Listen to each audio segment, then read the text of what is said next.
everybody, Sam Marwood here from Cultivate Farms, and welcome to episode 67 of Cultivate Farms TV, where we are taking you behind the scenes on everything we're doing to make it possible for you to own a farm. Today I am coming to you from the Social Foundry, which is a cool cafe in Kyneton, Victoria. They have kindly given me the room out the back to do this live update.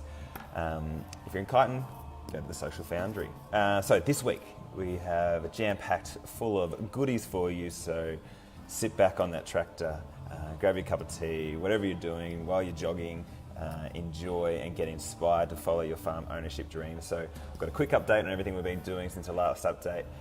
One for retiring farmers who want to sell but want to make sure the farm goes to a top quality next-gen farming family. Some ideas around that. We've got an aspiring farmer Facebook group that we want you to be part of. If you're not, you need to.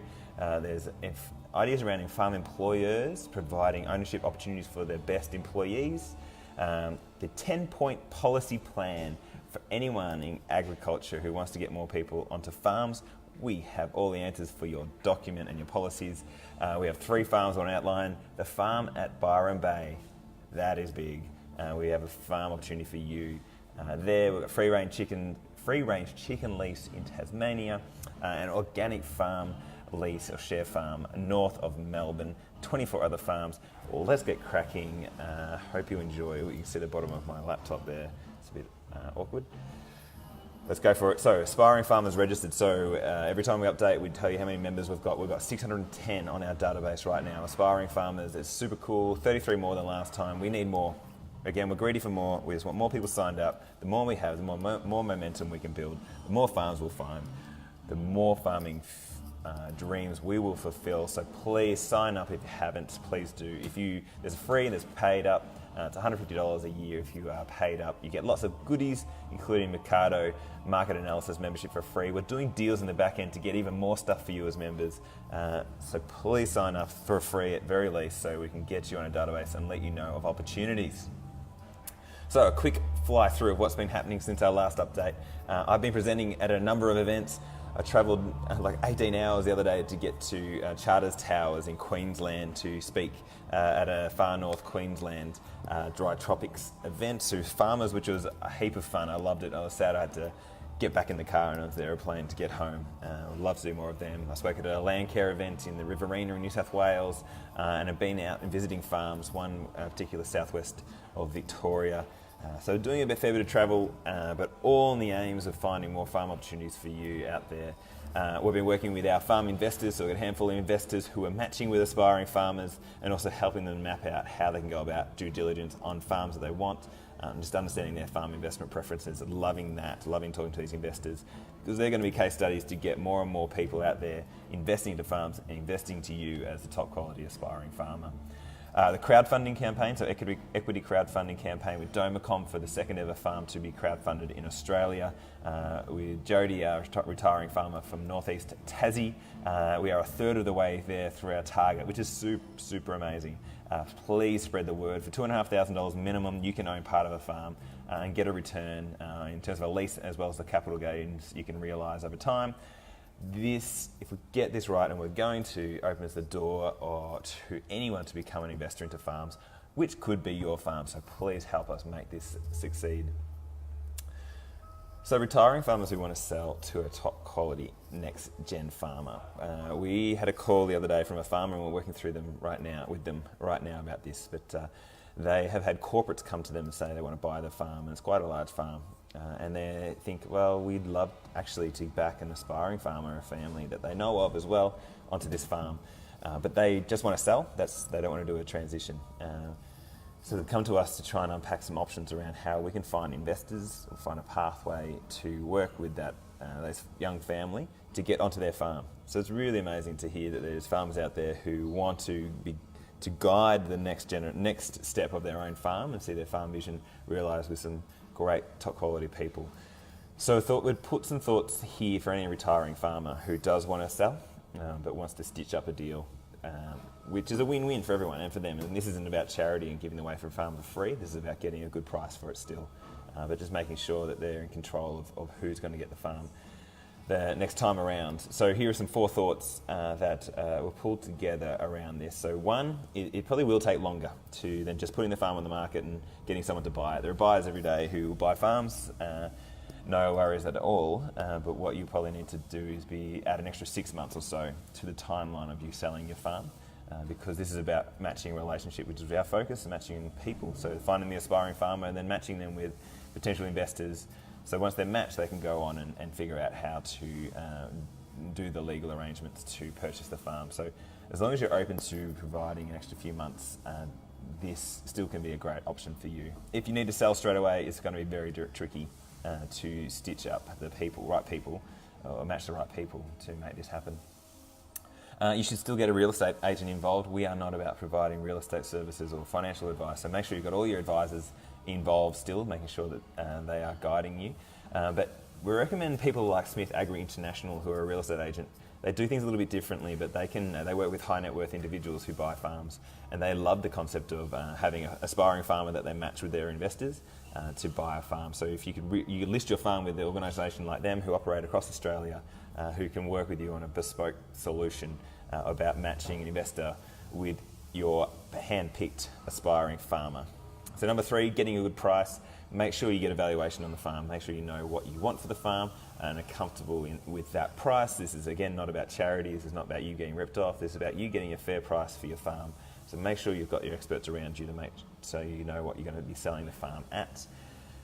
And then lastly, it's probably around vendor finance. Are you willing to leave some money in or offer some transition options to the next gen farmer or the investor so that they know that they can have some sort of leeway in getting onto the farm? If you can offer that vendor finance, you're probably quadrupling the audience of people who could potentially buy this farm off you in terms of the aspiring farmers throwing in their own money.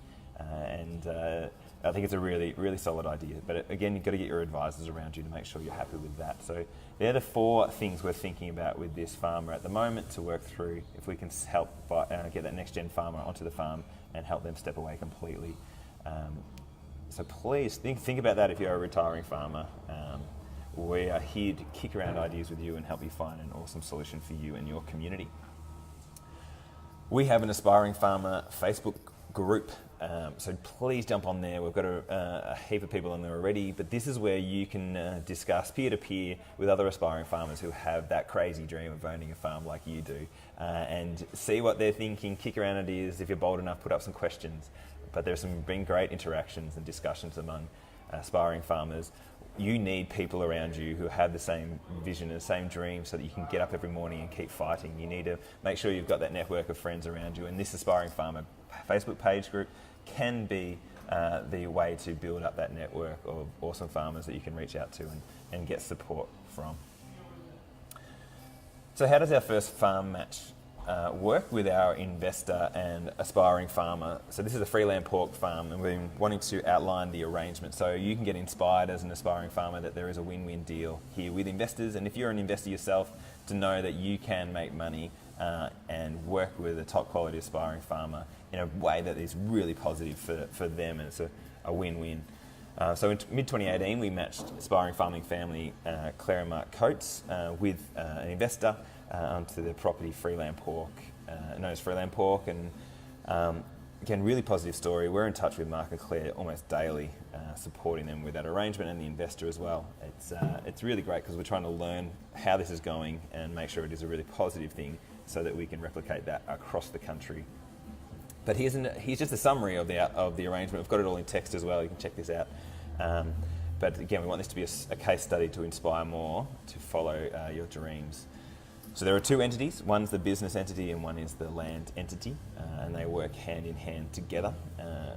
And the business entity is known as Freeland Pork. The business pays a lease to the landowner, and this amount increases over time at an agreed rate, and as the business becomes more profitable and moves from scaling to more consolidation. The investor has purchased 100% of the land, so 100% of the land entity, and also the investor is invested into the business side of things, so that they are now it's a 50-50 share of the business.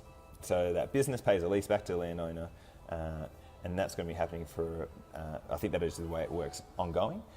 But the really creative thing is that the business is saving all its profits into a savings account, and the aim is in 3 to 4 years' time that business will buy the land back off that investor. So if you're following this train, it'll be a 50-50 split of the business and a 50-50 split of the land in 3 to 4 years' time. So a perfect split of the business and land, so that both parties are growing their wealth, and then they can go from there. They will try and expand or do whatever they want to, but it'll be a 50-50 partnership, and they can grow from there. The aspiring farmers get a wage, an ongoing wage, and all these arrangements are documented. They've had lawyers advise them all the way through, including a land option agreement, lease, shareholders agreement. And then we're involved ongoing as well. So we sit as the chair on the board for the partnership. We provide ongoing support. We chair meetings. We write the minutes and the agendas. We support with finding grants and finding experts as needed, social media, finding media, motivation and mentoring. Claire and I and Mark are on the phone all the time, just encouraging each other and to keep going. And also deal negotiations and discussions between both parties as well. And both those parties, investors and aspiring farmers, love having us on board. And we want to keep supporting them. We want them to be successful, and we want to offer this sort of opportunity and support to all our farms that we match. So that's it. That's the summary of that investment opportunity. This is really, really positive for both parties, and hopefully gives you hope that if you want to be on a farm and want to be matched with an investor, there are amazing investors out there who get it, who want to give you ownership and want to grow with you. Farm employers need to give ownership opportunities to employees in order to attract and keep the very best. This is our thesis. We believe it's true, and we believe this is the way farm employment is going to go into the future. Unless you can offer some form of ownership, you're going to struggle to attract the very best. And so where this thinking has come from is that we've had a number of farm employers come to us and say, we have some gun employees. We do not want to lose them. For the long-term profitability of our operation, we need to keep these people on, and we need to find ways to attract, to keep them. And this idea of ownership is popping up, and we know there are arrangements already out there, and we want to keep highlighting them, but we want to encourage more employers to think about offering some ownership of the farm or the business to these employees, so that you can help them tick their biggest goal, which is farm ownership, and do it through you, and do it through seeing the growth of your own business by supporting these next-gen farmers. So the question is, though, what does ownership look like? What are some arrangements that could unfold that can tick the boxes for both parties? And we think there are plenty of them. We've got 4 ideas here, but we want to keep working with any farm employer out there, whether they're corporate or family trusts or whatever the arrangement is. Please do think about this ownership opportunity, because it's going to be beneficial to you, and it's going to be beneficial to your community as well, knowing that you're helping to keep a young family or a family in a community and keep them happy and help them achieve their lifelong goals. So here are some options. You can give them ownership into the livestock. So you can allow the aspiring farmer to invest into the livestock. This way they're building the value of their assets through their everyday business. And this is a common thing, especially in dairy farming. And so they know they've got an investment, it's increasing in value. And then when they're putting their work in, they know that they're going to be increasing the value of their livestock. We encourage that they probably own a percentage of the livestock rather than specific livestock, so that you avoid any biases in how they're managing it. But this livestock investment, I think, is a great option. The business, you can establish the business entity, which most people have anyway, that operates on top of the land. And just like any shareholding arrangements or equity arrangements, you can get the aspiring farmer to buy in and over time earn in to a percentage of the farm operation as you see fit. That's a bit more of a permanent arrangement, or more of a more formal arrangement, but it is a really attractive one that you could own part of a large business. I think would be very attractive to these farmers. Then also you can get the farmers to buy into the current land operation that you have.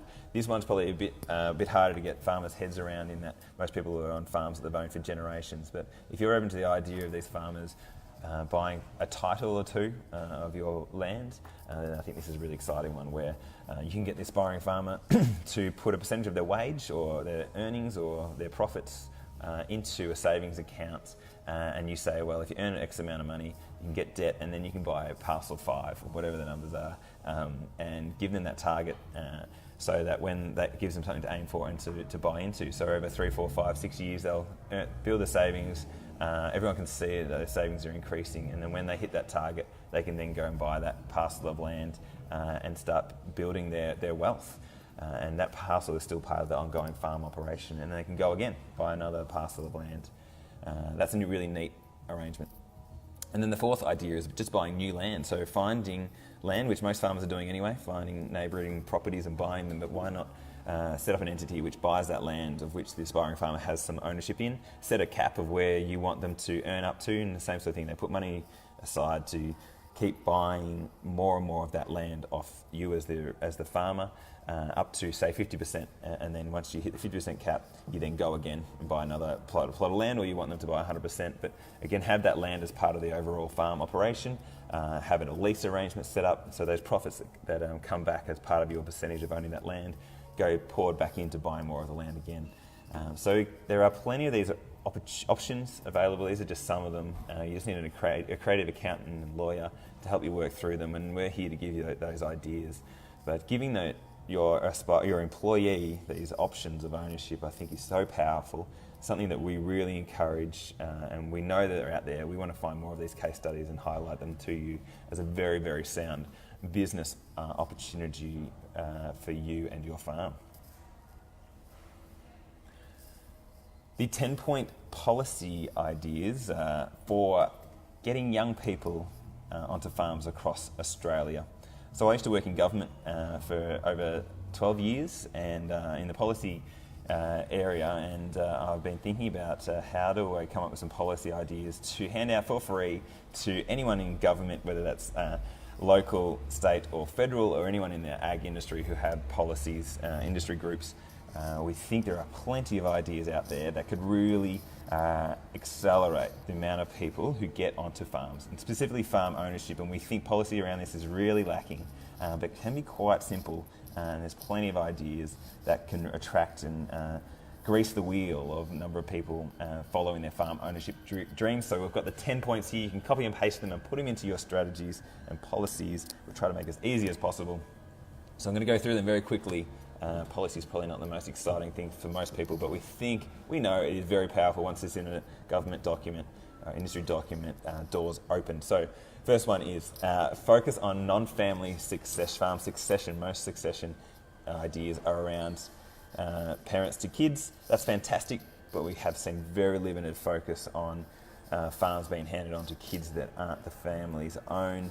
We want to see more of that. If that happens, if we can get more people talking about handing the farm on to other people's kids, we can open the doors to thousands of farm opportunities across the country. So focus on non-family succession. Students, we want to encourage kids at schools to follow their farm ownership dreams. We want case studies out there of someone who's gone from zero to owning an empire of farms through hustle and great hard work and being clever. We want people to see these case studies so they can go, well, I can be a doctor or I can be a farmer, and we want them to pick farmer because they know it's possible. So highlighting those case studies, I think, is key.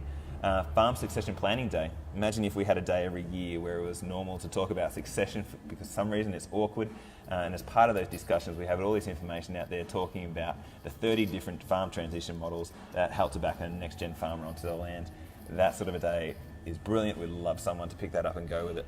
Locals investing. We want to encourage locals and have pathways for locals to invest into local farms. So people are complaining that no one wants to live in their community. You have the money in your community. You can use that to purchase farms that back next-gen farmers. We need the government to support those sort of concepts and make them more normalised. Educate farm advisors. Time and time again we're hearing of retiring farmers saying they're open to vendor finance. They go talk to their accountant or lawyer and they can the idea. We need to educate all the farm advisors out there that there are many ways of supporting your clients to meet their goals, which in a lot of cases can be not necessarily to sell the farm and walk away. We need these advisors to be educated on all the options and to have great case studies so that they can advise their clients of solutions that meet their needs.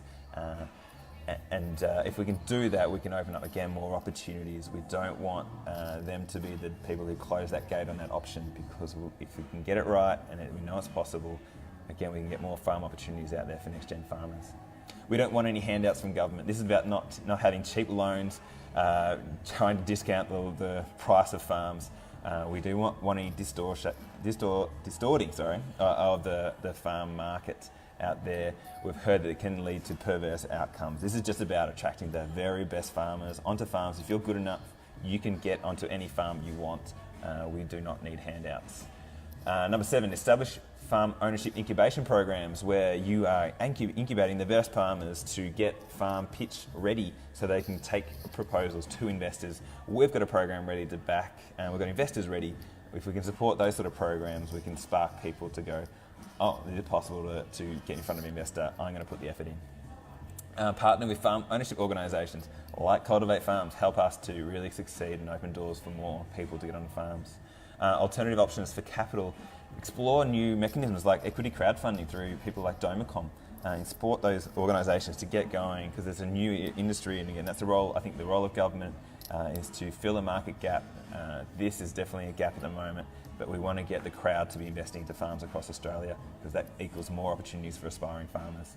And then activate community champions. We think that you can be a matchmaker yourself if you're in a community. You can find those aspiring farmers, you can find those retiring farmers, and you can find those local investors. We need to activate you as a matchmaker. Stop matchmaking all your mates, start matchmaking farmers, and you can really help your community. And we want to find more of those, and we need government to help us to unpack and find more and more of those local matchmakers. So that's it. There's a 10-point policy plan for you to get into your related agriculture and farming policy documents. We love them. Happy to chat about them some more. The Farm at Byron Bay. Everyone has heard of it. It is an amazing institution. They have come to us, and we are now promoting and trying to find them a top quality farm entrepreneur to take on a lease, a livestock lease on 70 acres in Byron. You are hearing it here first. This is massive. Imagine being a farmer at the farm. The opportunities that would come to you are ridiculous.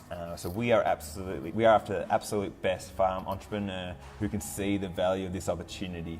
Right now, it's sitting there for you to pull a pitch. You just put the pitch in online, but please check this out. Tell your friends about it. It's probably open best to people who already have either a livestock or market garden operation or a chicken operation. And looking for new dirt to have a crack at. If you've got an existing business model, it's probably going to work really well for you to get onto this one. We are super excited to be part of that with the farm. They're amazing people doing some awesome things and encouraging more people to connect back to farming, which is a major goal of ours. So please check that out. We have a free-range chicken lease in Tasmania, southwest of Hobart, a beautiful part of the world. There is a farmer on an olive and sheep operation who wants to get in a farm entrepreneur to do free-range chickens, to integrate with their current farming operations. This farmer is completely open to new ideas, wants to work with someone who is a go-getter. If you are that go-getter, go get this farm. It is on the website, simple to apply. And our mates at the Organic and Regenerative Investment Cooperative, Ori Co-op, and I've been involved with them for a number of years now, they have uncovered an awesome share farming opportunity on a farm 50 kilometres north of Melbourne. It's on a 6-acre market garden operation. They've got all the equipment that you need for success there. You've got Ori Co-op backing you. They know all the organic people in the industry. They can help with the supply chain and to support you to succeed. So please, if this is something of interest to you, don't dawdle. Get on there, apply, and let's get you onto your dream farm. And gang, there are 24 farms on our website with farmers who want to back you onto the farm. Please get on there. If you haven't checked them out, please check them out. There's new ones loading up every week. If you want to own a farm, we have these on a plate for you. Again, if they're not for you, please spread the word to others, because the more matches we make, the more opportunities will come to us, and the more likely we're going to uncover your farming dreams. Keep getting in touch. We love hearing from everyone. We are excited for your farming futures. There are so many things happening, like our updated website, which I haven't even talked about. We'll talk about it next week. But thank you for your attention. We think you're amazing, and let's get you farming.